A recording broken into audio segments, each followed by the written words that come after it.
Yeah. I get a feeling that I never had before. No, no, I get a good feeling. All right, today we're going to talk a little bit about a disc rehab. It's something that happens quite often in the everyday population, but also athletes specifically with CrossFit.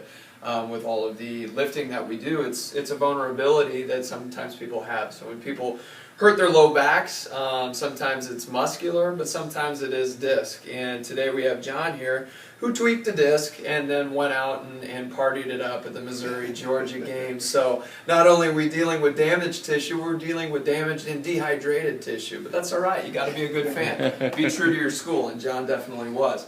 What we have here is stem machine, something that's very good at controlling pain and kind of starting the healing process. So when people come in with acute pain, oh my gosh, I threw out my back, and they're walking in like this, it's an excellent tool, not necessarily to heal tissue, but to provide some relief on the tissue so that we can do some rehab.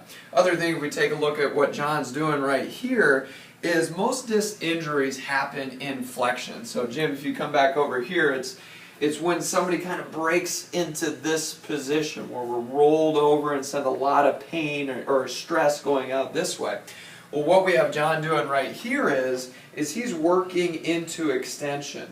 Not only is he doing that, but he's rocking through these hips to kind of start working that disc tissue back into place, starting to approximate tissue so that they can heal, all while he's being hooked up to this stem machine so that he can do this relatively pain-free. I'm not sure that John's totally out of pain here, but he's able to do his rehab and start his recovery process much more quickly here, since we're using kind of a combination of passive and active therapy.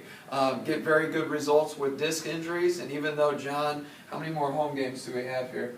Too many. Too many. Well, we'll get him backing up by the end of the season, so he's 100%.